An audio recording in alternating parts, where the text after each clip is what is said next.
안녕하십니까, 이진우입니다. LG와 SK가 전기차 배터리를 두고 꽤 오랫동안 법정 싸움하고 있는 거 아시죠? 어제 미국에서 종전과는 다른 좀 새로운 판결이 하나 나왔습니다. 이 내용 자세하게 좀 짚어보겠고요.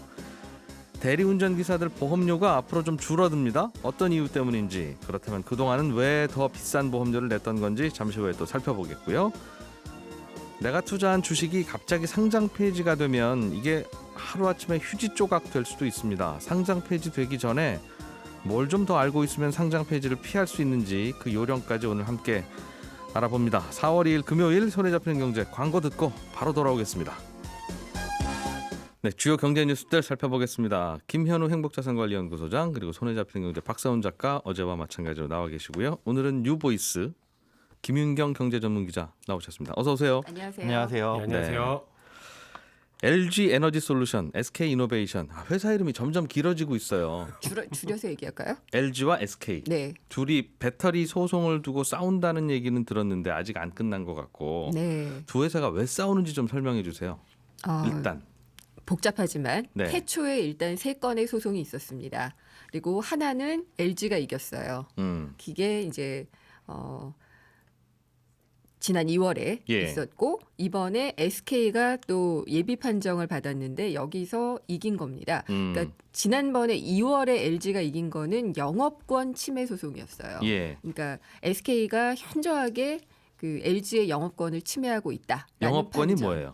그러니까 뭐 사람도 빼가는 거죠. 아, 그런 거. 사람도 영업 비밀 빼가고 빼가는 영업 비밀도 빼가고 예. 뭐 이런 예. 것들을 상당히 침해했다라는 그런 판정을 받았었고 예. 그건 최종 판정이었어요. 그건 SK가 졌고. 예. 예. 이번에는 SK가 이긴 겁니다. 이번에는 이제 예비 판정인데 네. 이번에는 특허권 침해 소송에서 SK가 승기를 지게 됐습니다. LG의 특허권을 SK가 침해한 것은 아니다. 아니다. 음. 이번에 이제 3건이 있었던 것 같은데요. 예. 4건이 있었는데 이 중에서 모두가 다 이제 특허를 침해한 것이 아니다라고 ITC가 그 판정을 내렸습니다. 근데 예비편 결정 같은 경우에는 네. 이게 예비적 판단입니다. 그야말로. 그렇기 때문에 이 위원회가 이 예비 결정을 토대로 해서 최종 결정을 내리게 되고 예. 최종 결정을 내려졌다고 하더라도 대통령이 다시 한 번 더 검토할 수 있어요. 사법 판결에 대해서 예, 이거 비토권을 이제 행사를 할 수가 있는데, 약간 신기하긴 한데. 예, 예. 그걸 이제 관리하는 게 ITC의 위에 있는 USTR.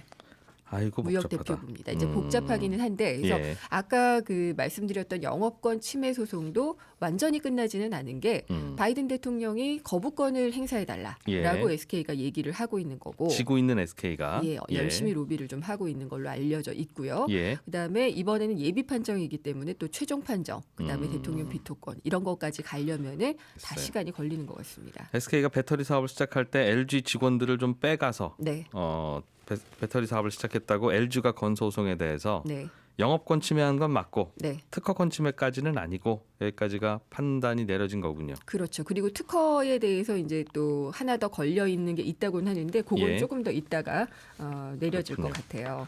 그러니까 이게 지금 예. 처음에 그 영업 비밀 침해로 갖고 싸우니까 반대쪽에서 특허권 가지고 다시 소송 걸어버린 거예요. 그랬더니 또 반대쪽에서 그럼 우리도 특허 가지고 걸래. 예. 여기 그래서 3개가 된 거고 그중에 2개까지가 지금 나온 거고 나머지 하나는 또 있다가 나올 겁니다. 근데 미국 정부의 입장은 LG와 SK가 무승부였으면 제일 좋은 거죠. LG도 그렇죠. 미국에서 생산하고 네. SK도 미국에서 계속 생산할 수 있어야 미국의 일자리가 보존이 되니까. 특히나 청정 일자리 아닙니까? 전기차 배터리 같은 경우에는 청정 에너지 사업이 되기 때문에 예. 특히나 이제 그 SK가 조지아주에다가 이제 공장을 세우고 있어요. 근데 이 조지아주로서는 SK가 이 판정 때문에 지면. 공장을 못 짓게 되거나 다 못 짓게 되거나 예. 이렇게 되면은 일자리가 대규모로 없어지는 거잖아요. 그러니까 창출이 조지아주는 되는 SK 이겨라라고 응원하겠네요. 아무래도 좀 그런 것 같습니다. 그래서 예. SK가 조지아주에 약간 좀 업혔다라고 좀 얘기를 할 수 있을 것 같은데 조지아주에서 좀 편을 들어주고 있습니다. 예, 그렇군요. 그래서 얼마 전에 뉴스에서 LG가 조지아주한테 SK가 소송에서 지면 예. 우리가 그 공장 인수할게요. 그런 얘기도 예, 했었죠. 그래서 돈으로 하겠다. 일자리는 걱정하지 말고 우리 편 네. 드세요. 라는 이야기를 한 적도 있었어요. 어쨌든 그 최종 판정이 내려졌던 영업권 침해 관련해서는 예. 두 회사가 합의를 해가지고 음. 이제 합의금이 조 단위에 달한다고 하죠. 예. 굉장히 많은데 그 합의를 이뤄야지 되는데 SK가 계속 합의를 미루고 그런 과정에 조지아주도 편을 들고 예. 그러면서 SK는 이런 거는 대통령이 비토권을 활용을 해야지 된다. 네. 이렇게까지 이야기를 하고 있는 겁니다. SK가 지지 않는 게 미국의 국익에도 도움이 되니 네. 바이든 대통령도 이 판결에 대해서 거부권을 행사하는 게 좋을 것 같다. 네. 그래서 거부권을 그러면 행사할 수 있느냐 이게 예. 이제 또 궁금해지잖아요. 예. 근데 바이든 대통령 같은 경우에 이런 그 전기차 배터리, 반도체, 히토류, 의약품 이런 것들을 현지에서 공급받겠다. 그러니까 자국 내에서 공급을 받는 예. 그런 걸 검토하는 행정명령에 서명을 했었거든요. 그러니까 SK가 조지아주에서 공장을 만들어가지고 바로 공급을 하면 그게 행정명령에 맞게 되는 거잖아요. 예. 그러니까 바이든이 최종에서 이제 그 비토권을 행사할 수도 있다라고 SK 쪽에서는 이제 생각을 하겠지만 네. 바이든 대통령도 또 입장이라는 게 있죠. 그리고 또 외교적인 판단이라는 것도 있어야지 되니까 네. 사실 비토권은 쉽지는 않은 상황입니다. 야, 이게 참 큰 소송이 미국에서 벌어지고 있어요. 그러니까 우리나라끼리 싸우는 거지만 네. 미국 시장이 크니까 또 그쪽에서 싸우기도 하고 그러겠죠. 전기차 배터리는 우리나라보다 거기가 더 많이 쓰고 있죠. 그러니까 미국에서 벌어지고 있는데 예. 그 정세균 총리가 최근에 그런 발언도 했더라고요. 다른 나라 가서 왜 우리 기업까지 이렇게 싸우고 있느냐. 싸우냐 빨리 예. 합의 봐라. 예, 합의 봐라라고 했는데 합의는커녕 점점 더 벌어지고 있습니다. 우리나라에서 싸웠으면 바로 합의 보라고 판사가 혼냈을 거 아니겠어요. 정세균 총리 영향을 받아서 그런 거 받고 싶지 않다는 거죠. 또 약간 꼰대스러운 이야기를 해도 될까요? 그러니까 이게 가능하면 안 하시는 게 좋. 잘하시는 것 같은데. 안 하는 게 아니 너무 궁금하잖아요. 그러면 라떼 같은 소리를 하자면은 네. 어쨌든 이 미국에서 소송을 벌이면서 미국 변호사들한테 엄청난 소송 관련 비용들을 지급을 하고 있잖아요. 예. 이 비용 우리나라 R&D에 쓰면 얼마나 좋겠어요. 우리나라 기업들이 기술 발전에 쓰면 얼마나 좋겠어요. 그러면 우리는 해외 여행 왜 가요? 가서 쓸 돈 다 참고서 사서 아니 보고. 그건 다르죠. 그거는 R&D에 포함이 되는 거죠. 자신을 R&D 하는데 비용을 쓰는 거고 네. 이거는 정말 소송 비용에만 엄청나게 쓰고 있으니까 설득력이 좀 약했나요? 네. 예, 국익에 도움이 안 된다. 이런 예. 게 약간 좀 꼰대스러운 얘기기는 하지만 사실 이제 기술 발전에 쓰일 수 있는 이런 돈들이 너무 이제 싸우는 데 쓰이고 있다. 물론 두 회사로서는 굉장히 중요한 문제겠죠. 중요한 거니까 이제 예. 비싼 돈 들여서 쓸 텐데. 네. 알겠습니다. 제가 전화해서 둘이 그럼 좀 잘 해보라고 할게요. 근데 그건 예, SK와 LG. 쉽지 않을 겁니다. 다른 뉴스 전화 통화 끝날지. 다른 뉴스 하나 보겠습니다. 대리운전을 하려면 보험에 가입해야 되나 봐요? 아니요. 아닙니다. 사실 의무는 없어요. 예. 제가 이 말씀을 왜 드리냐면 네. 저도 여지껏 대리운전 그렇게 많이 이용은 안 해봤는데 다 당연히 보험이 의무적으로 가입돼서 우리를 안전하게 목적지까지 데려다 주시겠거니 생각을 했는데 네. 법적인 규제는 없습니다. 보험 가입 안 한 기사가 뭐라도 할 말 없다는 거죠? 네, 뭐 나중에 사고 나면 일단 차주가 책임을 지고 그걸 손해배상을 청구를 하겠죠. 구상권을 청구하는데 지금 이 대리운전업을 하면서 네. 기사를 보험에 가입시켜라라고 하는 어떤 의무 규정이나 이런 그런 건 것들은 없어요? 없습니다. 재미나죠. 그러면 대리운전이 지금 현실적으로도 특별한 다른 보험이 없는 분이 차를 운전하기도 해요? 그런데 그럴 가능성은 없습니다. 왜냐하면 이제 콜을 배정해주는 시스템상에서 예. 대리운전 기사님들이 보험에 가입이 되어 있지 않으면 아예 등록을 못하는 그 중고나라 우리 장터에 접속하는 아이디가 있어야 되는데 거기에 어떤 면허가 없으면 못 들어가는 그런 시스템 같이 네. 보험이 없으면은 거기서 콜 배정이 안 되는. 의무적으로 가입해야 되는 법은 없으나 어쨌든 현실적으로는 업체가 거르고 있다. 그렇습니다. 그럼 그 보험료는 누가 냅니까? 보험료는 개인이 냅니다. 대리운전 기사님들이 내는데 예. 이게 재미나요. 가입을 할 수 있는 보험이 총 3가지인데 대리운전 같은 경우에는 어디 한 곳에 소속돼서 움직이는 게 아니라 예. 내가 대리운전 업체를 기사가 이제 업체를 선정을 할 수가 있어요. 골라가지고 뭐 1호 땡땡 뭐뭐뭐 이런 것들 있잖아요. 그걸 여러 개 제휴를 맺어서 나 여기 콜도 받고 저희 콜도 받겠소 해가지고 제휴를 하는데 그 회사에서 제공하는 단체 보험이라는 게 있고요. 예. 이건 연간 보험료가 한 100만 원 정도 되고 그다음 보험을 공동 구매하는 거군요. 그러니까. 그죠. 공동 판매 개념이 더 좋을 것 같아요. 하여튼 그러니까 보험사 하나 정해놓고 네, 저렴한 회사에서 것으로. 예. 여기 보험 가입하시면 100만 원 해줍니다. 뭐 이런 식이고요. 그다음에 콜 건수당 보험에 가입되는 이 건수당 보험이 있는데 네. 이거는 한 1,000원 남짓한다고 해요. 한 건당. 그러나 그 1년치 다 모아보면 100만 원이 넘겠군요. 그렇죠. 예. 그런데 이제 문제는 여러 회사에 제휴를 한다고 했잖아요. A 회사, B 회사, C 회사 3개 회사를 하게 되면 A 회사 보험은 B 회사, C 회사에 적용이 안 돼요. 그러다 보니까 B 회사, C 회사가 권하는 각각의 보험들을 다 가입을 해야 됩니다. 그럼 300만 원이 되겠죠. 거기서 이해가 안 가요. 예. 그러니까 예를 들면 1년에 100만 원을 내든 네. 한 건당 1,000원을 내든 내가 보험에 가입했잖아요. 네. 그럼 내가 보험에 가입했다는 서류를 보여주면 네.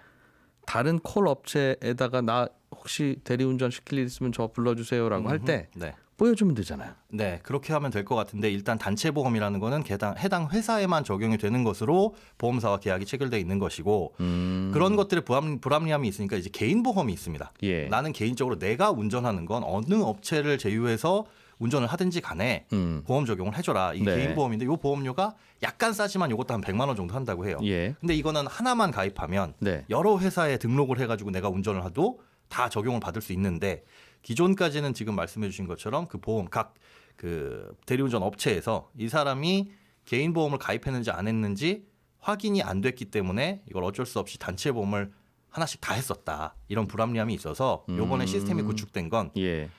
개인 보험의 가입 여부를 실시간으로 확인할 수 있는 시스템을 제공을 했고 네. 그걸 이제 콜 배정 업체라는 곳에서 실시간으로 확인하기 때문에 이제 개인 보험 하나만 가입해도 여러 개의 대리운전 업체를 등록해서 쓸 수가 있다. 네. 그렇게 바뀐다는 겁니다. 복잡했네요 이전에도. 예, 그러니까 대리운전 기사님들의 보험은 회사가 보통 단체로 가입하는데 그걸 권하죠.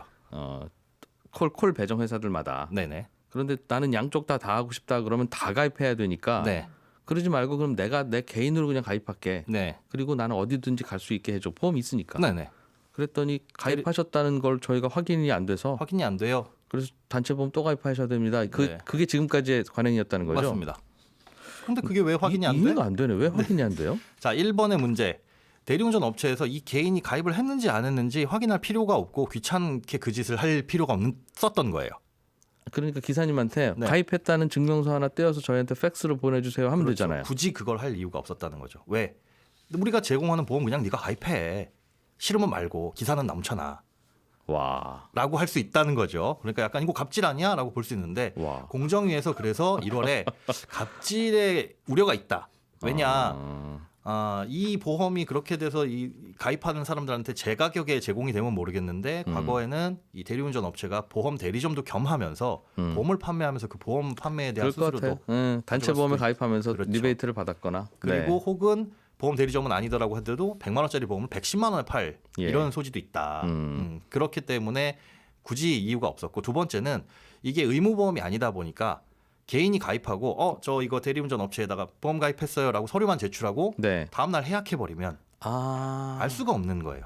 그 보험료는 그럴 수도 올려갈 있겠네요. 그렇죠. 대리운전 업체 입장에서도 네. 자기가 가입한 보험은 자기가 다음날 해약할 수 있으니까. 네. 그래서 사실은 이건 굉장히 큰 리스크죠. 예. 그래서 그러지 말고 그냥 보험회사에서 대리운전 업체에서 계속 권유를 했던 거고. 네. 하지만 이번에는 시스템이 개발이 돼서 다 조회가 가능한 거고요. 그때 네. 콜을 배정될 때마다 이분이 전산 시스템의 보험 개발원에 접속이 돼가지고 보험이 아직 가입돼 있구나, 유효하구나, 아니구나. 나 근데 현실적으로는요. 네. 콜 배정하려고 하면 버튼만 딱 누르면 그 기사님이 배정 받을 수 있어야 되는데 네. 보험 가입을 개인적으로 한 기사님은 그거 일일이 다시 한번 확인해야 되잖아요. 자동적으로 이제 확인하는 전산 시스템이 갖춰진 거고 콜 배정 업체에서. 바로바로 네. 0.1초 사이에 0.1초 사이라기보다는 예. 이미 그 안에 접속할 수 있는 단계부터 보험이 예. 가입되어 있으면 어떤 고객들이 어떤 콜을 지금 불렀는지 알겠어요. 보험이 가입돼 있으면 그걸 볼 수 있는 거고 아니면 못 보는 거예요. 오늘 이 기사님을 배정해도 되는지 안 되는지를 그렇죠. 결정할 때 네네. 그날 보험 가입 여부를 확인한다. 그렇게 보시면 돼요. 이렇게 설마 하면 얼마나 오전- 내려가요? 보면? 이러면은 원래 이 회사를 여러 개 둘 경우에는 보험료가 그 몇 배로 드는 거 아니에요? 2개면 2배, 3개면 3배. 그런데 본인이 하나만 가입하면 되기 때문에 여러 업체를 제휴할수록 훨씬 더 보험료는 낮아지는 거고. 그리고 건당 같은 경우에도 그런 부담들도 많이 줄어들어서 보통 예. 지금 대리운전 기사님들이 가져가는 이 수수료 자체가 좀 더 많이 늘어날 수 있을 것이다. 예. 라고 보고 있습니다. 이렇게 내려가면 네. 소비자 입장에서 궁금한 건 네. 대리운전 비용 비용 내려가냐? 내려가는지 그러겠습니까? 근데 뭐 좋은 점은 기사님들의 수익이 조금 더 늘어날 수 있다는 거. 아무래도 안전운전 해주시겠죠. 과속 안 하시고. 그 재밌는 얘기 하나 해드릴까요? 몰랐을 것 같은데 네. 대리운전이 번호가 많잖아요. 부르는 번호가. 네네. 15 땡땡에 7777도 있고 8888도 있고 그게 3만 개나 있다고 합니다. 1234도 있고 많잖아요. 네. 그러면 어디에 부르느냐에 따라서 서로 품질도 다르고 다 다를 것 같잖아요. 네. 그런데 어디로 부르든지 결국은 그 콜들이 다 콜 배정업체로 몰립니다. 한 곳에 바다에 다 떨어져 나가서 네. 어느 번호로 불러도 결국은 같은. 그래서 맞아요. 15 땡땡에 7777에 전화했다가 기사님이 안 와서 8888로 전화해서 여기 하나 기사님 좀 부탁드려요. 그러면 네. 손님은 이미 신청하신 걸로 돼 있는데요. 맞습니다. 이렇게 나온다는 거예요. 그게 한 바다에 빠지는 게 아니라 사실은 4개 정도 바다에 빠져요. 아 바다가 네, 바다가 4개. 인도양, 태평양, 대서양. 그런 또 식입니다. 야식집이나 이런 데도 그렇잖아요. 아, 그런 번호는 느낌이에요. 많은데 네. 한 곳으로 다 맞아요. 사고도 다른데 음. 결국 같은 곳. 네. 예. 예. 그게 이제 콜 배정업체인데 네. 거기에서 이제 확인이 되는 겁니다. 전산에서. 그렇다고. 네. 네. 중요한 뉴스였어요. 그렇죠. 중요하죠. 왜 중요하죠?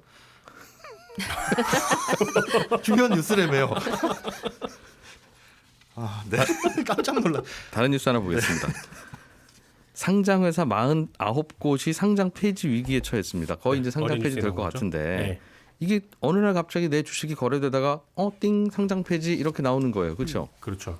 이게 왜 이렇게 된 거냐도 궁금할 거고 네. 이런 일 안 당하려면 어떻게 해야 되느냐도 중요한 뉴스 같은데. 그렇습니다. 예. 상장 폐지 사유에 해당되는 건 진짜 여러 가지예요. 예. 다 얘기해 드릴 수는 없고 대표적인 건 그 회사가 부도 났을 때 상장 폐지되고요. 회사에 문제가 있는지 없는지를 매년 회계법인이 감사를 하는데 회계법인에서 이 회사는 도저히 안 되겠다 이렇게 진단하면 상장 폐지가 됩니다. 예. 자발적으로 상장 폐지를 하는 경우도 있는데 이건 정말 드문 경우고요. 보통 이맘때 되면은 상장 폐지 뉴스가 정말 많이 나와요. 왜 그러냐면 우리나라 기업들은 대략 12월 말 기준으로 결산을 하는 곳들이 많은데 주주총회는 회계연도 마지막 날로부터 90일 이내에 열어야 된다는 규정이 있거든요. 그러다 보니까 3월 말에 주주총회들이 주로 열리죠. 예. 주총 열리기 일주일 전에는 감사 보고서가 제출이 돼야 돼요. 네. 그러다 보니까 3월 말쯤 되면 이 회사에 대한 감사 보고서들이 쏟아지죠. 그리고 그 감사 보고서를 써 보면 이 회사는 괜찮다. 아니면 회계법인이 났을 때 이 회사는 안 되겠다라는 네. 의견들이 나오기 시작하는 그럼 겁니다. 감사 보고서에 그 회사가 계속 상장을 유지해도 좋은지 아닌지가 결정되어 그렇죠. 있다 이거죠. 적정, 그렇습니다. 비적정으로 네. 표시가 되죠. 의견 거부도 있고요. 비적정이 세 가지가 있고요. 예. 복잡하군요. 근데 이게 이맘때 되면 나오기 때문에 네. 하한가는 마이너스 30%지만 상장 폐지는 마이너스 100%거든요. 휴직주가. 상장 폐지가 되는지 안 되는지 미리 체크하는 건 굉장히 중요합니다. 특히 그렇죠. 주식 새로 시작한 분들은 네. 상장 폐지 당해보면 굉장히 쓰리거든요, 마음이. 중요한 뉴스. 그런 일을 안 당하는 게 좋아요. 근데 박 작가 눈에 글썽글썽 눈물이. 있나 봐요. 그러니까.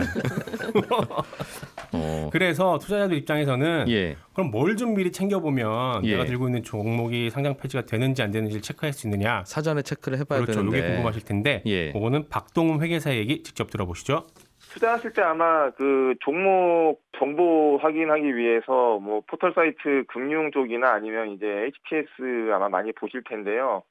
거기 그 재무 정보에서 이제 그 회사 손익계산서가 나오죠. 1년 동안 얼마의 이익을 냈는지 그 추이를 보면서 이익 나고 있는지 아니면 뭐 손실만 계속 나고 있는지 일단 그거부터 먼저 확인을 해야 될 거고 코스닥 종목은 규정에 따라서 4년 연속 영업 적자가 나면은 자동적으로 관리 종목으로 지정이 됩니다. 그러니까는 3년 연속 영업 적자가 나고 있는 회사라면은 그거는 투자 대상에서 빼시는 게 가장 좋은 방법이 되겠죠.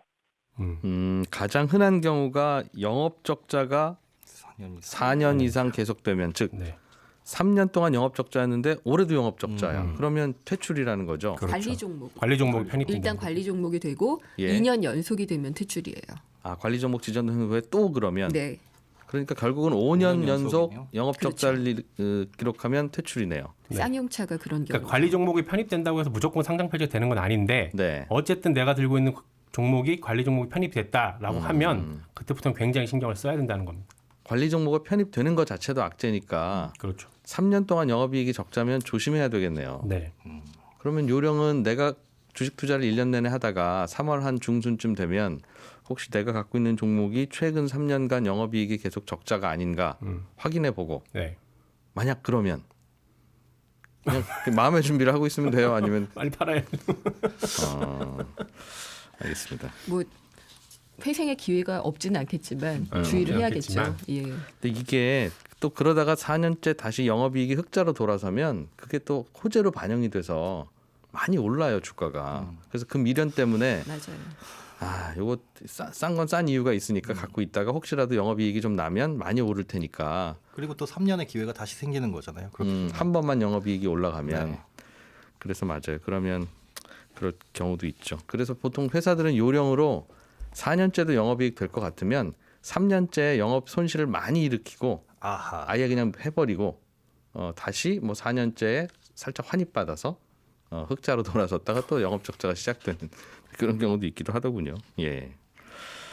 주식 투자 처음 하시는 분들은 이런 거 있는지도 몰랐다라고 생각할 수도 있을 텐데 조심하셔야 되겠어요. 네. 상장 페이지 상장 페이지가 되면 그거 뭐라고 합니까? 그 거래를 하죠 별도로 정리매매를. 정리매매. 네, 정리매매 하죠. 상장 폐지일 직전 7거래일 동안 사고 팔 수 있는데 예. 이때는 주식시장에서 거래되던 가격보다는 아주 싼 가격이 거래가 됩니다. 예. 근데 왜 거래냐를 해요 이거를? 라고 물으면 사실 합리적인 이유를 대기는 어렵거든요. 그래도 파실 분은 싸게라도 팔아야 그렇습니다. 되니까. 근데 예. 안 하시는 게 좋습니다. 알겠어요. 네, 오늘 고맙습니다 세 분. 네, 감사합니다. 감사합니다. 오늘 잡히는 경제는 여기서 마치겠고요. 잠시 후 11시 5분에는 손경제 플러스에서 미국의 패밀리 오피스 문화, 미국의 재벌 이야기 좀 들어보겠습니다. 잠시 후에 뵐게요. 고맙습니다.